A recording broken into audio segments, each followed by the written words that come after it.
High friends, welcome back to speak English with Tanmay, जिथे तुम्ही घर बसल्या दर आठवड्याला इंग्लिश शिकता आणि तेही एकदम फ्री ऑफ कॉस्ट. मी जर तुम्हाला या ठिकाणी एक प्रश्न विचारला की THE या शब्दाचा उच्चार तुम्ही कसा कराल. काही जण म्हणतील द, काही जण म्हणतील दी. तर यापैकी बरोबर कोणतं आहे? दोन्हीही बरोबर आहे. तुम्ही THE ला द सुद्धा म्हणू शकता आणि दी सुद्धा म्हणू शकता, डिपेंडिंग अपॉन सिच्युएशन्स. आता ते सिच्युएशन्स नेमके आहेत तरी काय, ते आता पुढे आपण व्हिडिओमध्ये बघणार आहोत.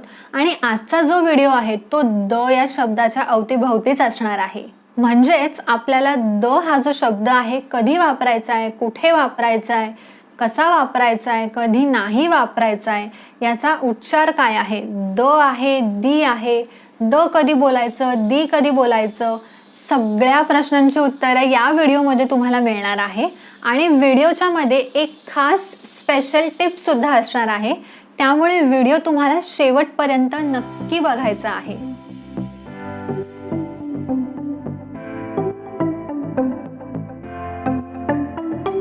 तर या ठिकाणी आपण सगळ्यात आधी प्रोनाउन्सिएशन बघूया की द बोलायचं की दी बोलायचं. जर THE नंतरचा जो शब्द आहे तो वॉवेल पासून सुरू होत असेल तर तुम्ही दी म्हणा. म्हणजे काय? म्हणजे THEच्या नंतर जो शब्द येणार, जर तो शब्द AEIOU पासून सुरू होत असेल तर तुम्हाला दी बोलायचं आहे. The egg, the Apple, the end. या ठिकाणी एग, ॲपल, एंड जे आहे ते AEIOU म्हणजे वॉवेल्स पासून सुरू होणारे शब्द आहेत, त्यामुळे THEचा उच्चार होणार दी.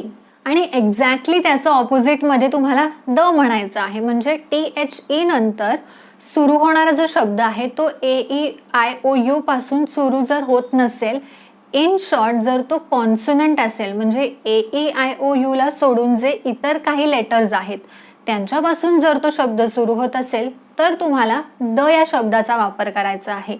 The ball, the lion. खूप सोपं आहे. THE नंतर AEIOU पासून शब्द सुरू होत असेल तर तुम्हाला दी म्हणायचं आहे, आणि AEIOU पासून जर तो शब्द सुरू होत नसेल तर तुम्हाला द म्हणायचं आहे. एकदम क्लिअर असेल तुम्हाला ही गोष्ट. द कधी बोलायचं आणि दी कधी बोलायचं खूप इम्पॉर्टंट आहे. काही जणांना हे कळत नाही, त्यामुळे जशी जशी तुम्ही प्रॅक्टिस कराल तुमच्या तोंडून येईल द, दी. आता सगळ्यात महत्त्वाचं म्हणजे आपण पाहिलं की द कधी म्हणायचं, दी कधी म्हणायचं, दचा वापर कधी करायचा, हे आता पुढे आपण बघणार आहोत. पण हा जो शब्द आहे द, हा नेमका आहे तरी काय? तर द हा जो शब्द एक इनडेफिनेट आर्टिकल आहे. आपल्या चॅनलवर ऑलरेडी एक व्हिडिओ आलेला आहे आर्टिकल्सशी रिलेटेड, ए, ॲन आणि द. हा व्हिडिओ बघून झाल्यानंतर तुम्ही तो सुद्धा चेकआउट करू शकता. आपल्याला जर एखाद्या स्पेसिफिक गोष्टीबद्दल काहीतरी सांगायचं असेल ना, तेव्हा आपल्याला द या शब्दाचा वापर करायचा आहे. एखादी स्पेसिफिक गोष्ट. आता ही स्पेसिफिक गोष्ट काय आहे? अशा बऱ्याच काही स्पेसिफिक गोष्टी आहेत, त्याची एक लिस्ट आहे. आता आपण बघणार आहोत की आपल्याला द या शब्दाचा वापर कधी करायचा आहे. सगळ्यात पहिलं आहे with names of countries and continents. With the names of countries and continents. When a country is made up of different parts. एखादा देश जो वेगळ्या वेगळ्या भागांनी बनलेला असेल. म्हणजे काय? असा कोणता देश आहे नेमका? USA आहे, UK आहे, UAE आहे. तर हे जे काही कंट्रीज आहेत त्यांच्या आधी तुम्हाला द वापरायचा आहे. म्हणजेच the USA, the UK, the UAE. पण या ठिकाणी यू वरनं सुरू होतं ना, युनायटेड स्टेट्स ऑफ अमेरिका, आणि यू एक वॉवेल आहे, त्यामुळे आपल्याला द न म्हणता दी म्हणायचं आहे. दी USA, दी UK, दी UAE. आणि तसंच जेव्हा एखादं आयलँड आहे ते जर वेगळ्या वेगळ्या भागांनी बनलेलं असेल तेव्हा सुद्धा तुम्ही द या शब्दाचा वापर करू शकता. एक आयलँड आहे बहामाज नावाचं, बहामाज. त्याआधी तुम्ही द लावू शकता. द बहामाज की the Bahamas? The Bahamas. B आहे आणि बी एक वॉवेल नाही आहे, बी एक कॉन्सोनंट आहे, त्यामुळे द बहामाज. एक्झाम्पल आहेत she lived in America, she lived in the America नाही, she lived in America.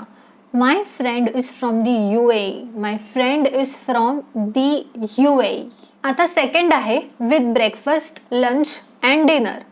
Breakfast, lunch आणि डिनर सोबत आपल्याला द या शब्दाचा वापर करायचा आहे. हो, करायचा आहे.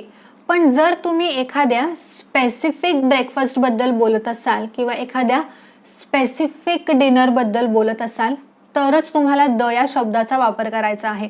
तुम्ही जर ओव्हरऑल ब्रेकफास्टबद्दल किंवा ओव्हरऑल डिनर या कॉन्सेप्टबद्दल असं काहीतरी म्हणत असाल तर तुम्हाला द या शब्दाचा वापर नाही करायचा आहे. समजा काल मी डिनरला एका रेस्टॉरंटमध्ये गेले होते आणि जर मला तिथल्या जेवणाबद्दल काहीतरी सांगायचं आहे, म्हणजे काल ज्या रेस्टॉरंटमध्ये मी गेले त्या डिनरबद्दल जर मला बोलायचं आहे, म्हणजे हे काय झालं स्पेसिफिक त्या डिनरबद्दल, तर मी तिथे द या शब्दाचा वापर करणार. तर अशा प्रकारे तुम्ही ब्रेकफास्ट सोबत, लंच सोबत, डिनर सोबत डिपेंडिंग अपॉन द सिच्युएशन तुम्ही द या शब्दाचा वापर करू शकता. आता नेक्स्ट आहे विथ डिरेक्शन्स. थोडं इम्पॉर्टंट आहे डिरेक्शन्स सोबत. आता डिरेक्शन्स म्हटल्यावर तुमच्या डोक्यामध्ये काय येतं? डिरेक्शन्स म्हणजे दिशा. आता आपल्याला दिशा कशा कळतात? कंपासवरनं. एव्हरीवन नोज कंपास, ज्याच्यामध्ये आपल्याला डिरेक्शन्स कळतात. टोटल 4 डिरेक्शन्स असतात, नॉर्थ, वेस्ट, ईस्ट आणि साऊथ. हे जे डिरेक्शन्स असतात ते स्पेसिफिक डिरेक्शन्स असतात आणि ते एक स्पेसिफिक रिजन आपल्याला सांगत असतात. Like for example, the north is cooler than the south. The north is cooler than the south. आता या ठिकाणी नॉर्थ म्हणजे काय? नॉर्थ एक पर्टिक्युलर रिजन आहे अर्थचा, नॉर्थ पोल पृथ्वीचा. साऊथ पोल एक स्पेसिफिक रिजन आहे, एक डेफिनेट रिजन आहे. म्हणून आपण या ठिकाणी या डिरेक्शन्सच्या आधी द या शब्दाचा वापर केला आहे. द नॉर्थ, द साऊथ, तसंच द वेस्ट आणि दी ईस्ट. आता या डिरेक्शन सोबत म्हणजे या स्पेसिफिक डिरेक्शन सोबत आपण द या शब्दाचा वापर केला. मग असे कोणते डिरेक्शन्स आहेत ज्याच्यासोबत आपल्याला द नाही वापरायचं आहे? ते आहेत जनरल डिरेक्शन्स किंवा जनरल लोकेशन्स. आपण एखाद्याला जनरल डिरेक्शन देतो बघा, दे वेंट ईस्ट, ते पूर्वेला गेले. दे वेंट ईस्ट, ते पूर्वेला गेले. म्हणजे मी समोरच्याला जनरली डिरेक्शन सांगते, जनरली लोकेशन सांगते की ते त्या साईडला पूर्वेला गेले आहेत. ही एक डेफिनेट रिजन नाही आहे, त्यामुळे या ठिकाणी आपल्याला द या शब्दाचा वापर नाही करायचा आहे. नेक्स्ट आहे द चा वापर आपल्याला करायचा आहे with the names of unique objects. Unique objects. आता युनिक ऑब्जेक्ट्स म्हणजे काय? त्याच्यामध्ये आहे सन, मून, इंटरनेट, स्काय, अर्थ. ह्या ज्या सगळ्या आहेत या युनिक ऑब्जेक्ट्स आहेत. तर प्रत्येकाच्या आधी आपल्याला द लावायचा आहे. For example, the sun is a star. The sun is a star. त्यानंतर he is always on the internet. He is always on the internet. The president will be speaking on TV tonight. The president. The CEO of company is coming to our meeting. या ठिकाणी अर्थ, sky, moon, सन या सगळ्या unique objects आहेतच. तसंच president, एखाद्या कंपनीचा जो CEO आहे, एखाद्या कंपनीचा डिरेक्टर आहे, त्या आधी सुद्धा आपल्याला द या शब्दाचा वापर करायचा आहे. म्हणजे the president, the CEO, the earth, the moon, the stars, the internet. कारण या सगळ्या ज्या आहेत त्या युनिक ऑब्जेक्ट्स आहेत आणि त्यांचा मान तर आपल्याला ठेवायलाच हवा. त्यामुळे द या शब्दाचा वापर करायचा आहे. आता नेक्स्ट काय आहे? When you define or identify a particular person or a object. म्हणजे आपण बघूया एक्झाम्पल्सद्वारे. The man who wrote this book is famous. The man who wrote this book is famous. मी त्या माणसाबद्दल बोलते, त्या फेमस माणसाबद्दल बोलते ज्याने हे पुस्तक लिहिलंय. एखादा स्पेसिफिक माणूस जो फेमस आहे, ज्याने हे पुस्तक लिहिलंय, म्हणून आपण मॅनच्या आधी द या शब्दाचा वापर केला आहे. तसंच he is the doctor I came to see. He is the doctor I came to see म्हणजे मी ज्या डॉक्टरला भेटायला आले होते तो हाच डॉक्टर आहे. स्पेसिफिकली मी त्या डॉक्टरबद्दल काहीतरी सांगत आहे म्हणून मी इथे दचा वापर केला आहे. आता समजा मला या ठिकाणी दचा वापर नाही करायचा आहे आणि मला अचा वापर करायचा आहे, तर मी म्हणणार ही इज अ डॉक्टर. एक जनरल स्टेटमेंट आहे की तो डॉक्टर आहे, ही इज अ डॉक्टर. पण तो डॉक्टर ज्याला मी बघायला गेले होते, ज्याने माझं चेकअप केलं, he is the doctor I came to see. He is the doctor I came to see. Next आहे use with decades. Use with decades. आता हे डिकेड्स काय आहे? He was born in the 70s. He was born in the 70s. 70s, 80s, 90s. He is in his 60s. असे काही शब्द आले तर त्याच्या आधी तुम्हाला द या शब्दाचा वापर करायचा आहे. He was born in the 70s. This is a painting from the 1820s. 1820s, 1920s म्हणजे त्या रेंजमधलं हे पेंटिंग आहे. So this is a painting from the 1820s. 1820 नाही तर 1820s त्या टाइम स्पॅनमधलं ते पेंटिंग आहे. म्हणजे आपल्याला या शब्दांसोबत द या शब्दाचा वापर करायचा आहे. त्या डिकेड्स सोबत आपल्याला द या शब्दांचा वापर करायचा आहे. नेक्स्ट आहे एक असा शब्द ज्याच्यासोबत द येणारच आणि ते सुद्धा त्या शब्दाच्या आधी द हा येणारच. असा कोणता शब्द आहे? आणि तो शब्द आहे ओनली. ओनली. ओनली या शब्दाच्या आधी आपल्याला द चा वापर करायचा आहे. This is the only day we have had sunshine all week. ओनलीच्या आधी दी आलेला आहे. You are the only person he will listen to. You are the only person he will listen to. The only tea I like is black tea. या ठिकाणी ओनलीच्या आधी दी या शब्दाचा वापर केला आहे. त्यामुळे ओनलीच्या आधी तुम्हाला दी लावणं कंपल्सरी आहे. तर आता या ठिकाणी मी तुम्हाला एक महत्त्वाची टिप देणार आहे. मी तुम्हाला व्हिडिओच्या स्टार्टिंगला सांगितलं होतं की तुम्हाला व्हिडिओच्या मध्ये एक इम्पॉर्टंट टिप देणार आहे आणि आत्ता मी ती टिप तुम्हाला देणार आहे. ती टिप आहे डिपेंडिंग अपॉन सिच्युएशन तुम्हाला द या शब्दाचा वापर करायचा आहे. डिपेंडिंग अपॉन सिच्युएशन म्हणजे काय? आता फॉर एक्झाम्पल मी तुम्हाला एक जागा सांगते तर त्या जागेच्या आधी द येणार की नाही येणार? युनिव्हर्सिटी. युनिव्हर्सिटी. युनिव्हर्सिटीच्या आधी द या शब्दाचा वापर होणार का नाही होणार? प्रोनाउन्सिएशन ठीक आहे, दी युनिव्हर्सिटी, द युनिव्हर्सिटी नाही. पण मुद्दा हा आहे की द दी जे पण काय आहे ते येणार की नाही येणार? येणार. डिपेंडिंग अपॉन सिच्युएशन कधी द येणार कधी दी नाही येणार. समजा तुम्ही त्या जागेवर तीच सर्व्हिस घ्यायला जाताय तर त्या ठिकाणी द या शब्दाचा वापर नाही होणार. आणि जर तुम्ही एका वेगळ्या कामासाठी त्या जागेवर जाताय तर तेव्हा द या शब्दाचा वापर होणार. इन शॉर्ट युनिव्हर्सिटी आपला जो शब्द आहे युनिव्हर्सिटी, युनिव्हर्सिटीमध्ये कोण जातं? स्टुडंट जातात शिकण्यासाठी, बरोबर. त्यामुळे त्यावेळेस तुम्ही द चा वापर नाही करायचा. आणि शिक्षणाच्या ऐवजी जर तुम्ही एखाद्या वेगळ्या कामासाठी जर तिकडे जात असाल तर तुम्हाला द या शब्दाचा वापर करायचा आहे. For example Riya is at school. Riya is at school म्हणजे रिया आता शाळेत आहे. रिया त्या शाळेमध्ये शिकते. स्कूलमध्ये युजली मुलं शिकायलाच जातात. रिया सुद्धा तिथे शिकायला जाते. त्यामुळे रिया इज ॲट स्कूल. तुम्हाला द म्हणण्याची काहीच गरज नाही आहे. तुम्हाला फक्त म्हणायचं आहे रिया इज ॲट स्कूल. त्याच रिलेटेड एक नेक्स्ट एक्झाम्पल आहे Riya's father is at the school. Riya's father is at the school. या ठिकाणी स्कूलच्या आधी द चा वापर केला आहे कारण रियाचे फादर स्कूलमध्ये शिक्षण घेण्यासाठी नाही जात आहेत. तिथली जी मेन सर्व्हिस आहे ती घ्यायला जात आहेत का? ते नाही. ते पर्सनली त्यांच्या वेगळ्या कामासाठी जात आहेत. पेरेंट्स टीचर मीटिंगसाठी जात असतील किंवा कुठल्या दुसऱ्या रिझनसाठी जात असतील. त्यामुळे स्कूलच्या आधी द येणार. रियाज father is at the school. In short, एखाद्या जागेवर स्पेसिफिकली तुम्ही तीच सर्व्हिस घ्यायला जर जात असाल तर त्या शब्दाच्या आधी तुम्हाला द नाही लावायचा आहे. आणि जर तुम्ही त्या जागेवर तीच सर्व्हिस घ्यायला नसणार जात आहात तर तुम्हाला त्या ठिकाणी द या शब्दाचा वापर करायचा आहे. आता वळूया आपण आपल्या व्हिडिओकडे. नेक्स्ट आहे आपलं जिओग्राफिकल एरियाज. द आपल्याला जिओग्राफिकल एरिया सोबत वापरायचा आहे.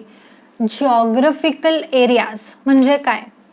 Reverse, mountains, island's, oceans, canals, हे जे सगळे काही एरियाज आहेत ना, जिओग्राफिकल एरियाज, त्यासोबत तुम्हाला द चा वापर करायचा आहे. Like for example, they are travelling in the Arctic. Arctic काय आहे?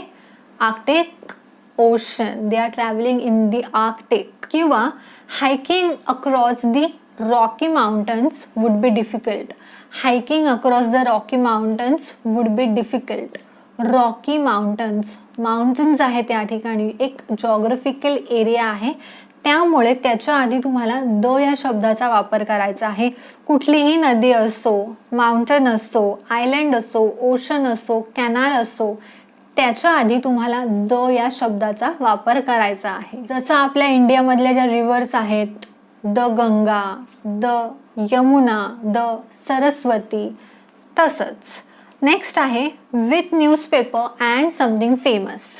न्यूजपेपर्स तर आपल्या सगळ्यांनाच माहिती आहे. सगळ्या न्यूजपेपर्सच्या आधी तुम्हाला द या शब्दाचा वापर करायचा आहे. बट समथिंग फेमस, आता फेमस गोष्टी काय आहेत? आपण युनिक ऑब्जेक्ट्स तर पाहिले, internet, moon, star, president, CEO, हे सगळे युनिक आहेत. पण आता फेमस गोष्टी काय आहेत? काही मॉन्युमेंट्स असतील, काही फोर्ट्स असतील, काही म्युझियम्स असतील. या ज्या सगळ्या फेमस गोष्टी आहेत ना, त्याच्या आधी तुम्हाला द या शब्दाचा वापर करायचा आहे. जसं की ताजमहल, आयफेल टॉवर, त्याच्या आधी तुम्हाला द वापरायचा आहे. Have you been to the Taj Mahal? Have you been to the Taj Mahal? I would like to visit the Eiffel tower. I would like to visit the Eiffel tower. किंवा काही वेगळे किल्ले असतील, एखादी अशी फेमस म्युझियम असेल, त्याच्या आधी सुद्धा तुम्हाला द या शब्दाचा वापर करायचा आहे. The Taj Mahal, the Eiffel tower. आतापर्यंत आपण बघितलं की आपल्याला द या शब्दाचा वापर कधी करायचा आहे, पण द या शब्दाचा वापर कधी नाही करायचा आहे ते सुद्धा तितकंच जास्त महत्त्वाचं आहे. सगळ्यात पहिले name of country, name of the country. पण मघाशीच आपण नाही का बोललो की name of countries and continent सोबत तुम्हाला द वापरायचा आहे, पण ते जे आहे ते डिफरंट पार्ट सोबत. USA कितीतरी मोठ्या पार्ट्सने बनला गेलेला एक देश आहे, त्यामुळे दी USA. पण समजा मी फक्त अमेरिका म्हणाले तर द येणार का? नाही.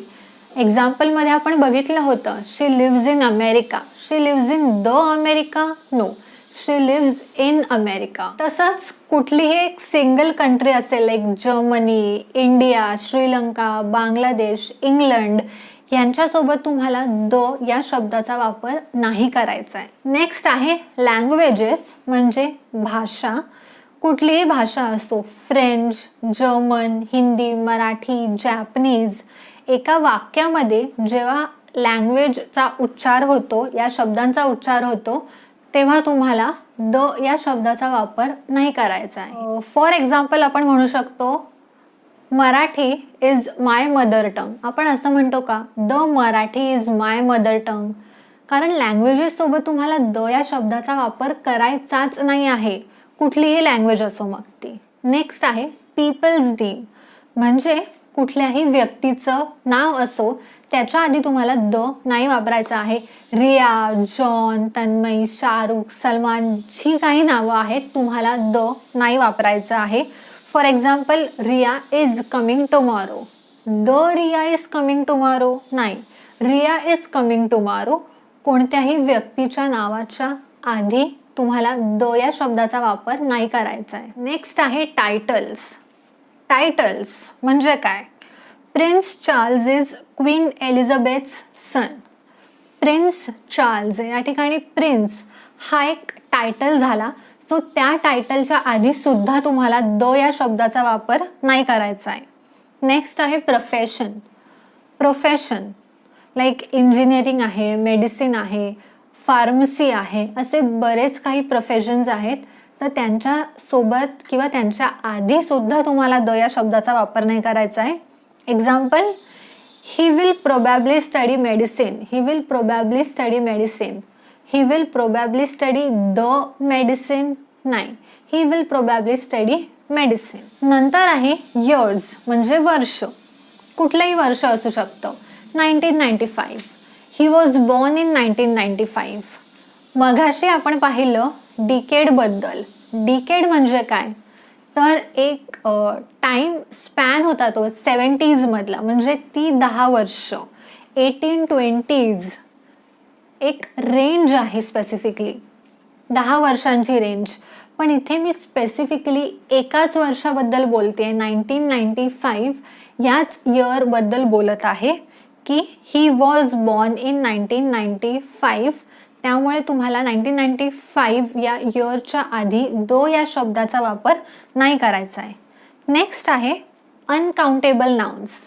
अनकाउंटेबल नाउन्स म्हणजे काय, राईस, मिल्क, वॉर हे सगळे नाउन्स आहेत, पण ते अनकाउंटेबल आहेत. तुम्ही काउंट करू शकता का, लिटरली तुम्ही ते काउंट करू शकता का, नाही. तुम्ही दूध लिटरली काउंट नाही करू शकत. It's uncountable.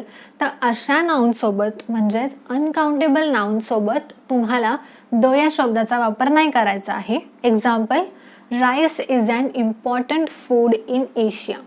द राईस नाही, rice is an important food in Asia. Next आहे इंडिव्हिज्युअल माउंटन किंवा इंडिव्हिज्युअल लेक. काही असू शकतो. एखादा लेक आहे, एक माउंटन आहे, स्पेसिफिक एकच mountain, like mount Everest. Mount Everest is the world's highest mountain above sea level. या ठिकाणी मी पर्टिक्युलरली माउंट एव्हरेस्टबद्दल बोलते, त्यामुळे त्याच्या आधीसुद्धा द या शब्दाचा वापर नाही होणार. किंवा कुठलाही लेक असो, त्याच्या आधीसुद्धा तुम्ही द या शब्दाचा वापर नाही करू शकत. नेक्स्ट आहे जे प्रोबॅबली लास्ट आहे आपलं, स्टेशन्स आणि एअरपोर्ट्स. या नावांसोबत सुद्धा तुम्ही द या शब्दाचा वापर करू शकत नाही, जसं की मुंबई, दिल्ली, लंडन, अमेरिका. हे सगळे एअरपोर्ट्स आहेत, हे सगळे स्टेशन्स सुद्धा आहेत. त्यामुळे याच्या आधी सुद्धा तुम्ही द या शब्दाचा वापर नाही करू शकत. So this was all about the या शब्दाबद्दल मी तुम्हाला आजच्या व्हिडिओमध्ये खूप माहिती दिलेली आहे की आपल्याला THEचं प्रनाऊन्सिएशन द करायचं आहे की दी करायचं आहे, मग त्याचे कोणते रूल्स आहेत, मग आपल्याला द हा जो शब्द आहे तो कधी वापरायचा आहे, कुठे वापरायचा आहे, कसा वापरायचा आहे, कधी नाही वापरायचा आहे, हे सुद्धा मी सांगितलेलं आहे. आणि व्हिडिओच्या मध्ये एक स्पेशल टिपसुद्धा दिलेली आहे. त्यामुळे तुम्हाला द या शब्दाबद्दल काही डाऊट तुमच्या मनामध्ये राहिला नसेल, I hope so.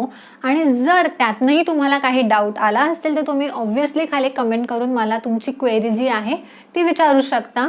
Me obviously reply करेन. आपण भेटूया आपल्या पुढच्या व्हिडिओमध्ये. पण त्याआधी तुम्हाला व्हिडिओ जर आवडला असेल तर व्हिडिओला नक्की लाईक करा, चॅनलला सबस्क्राईब करा आणि शेअर करायला सुद्धा विसरू नका.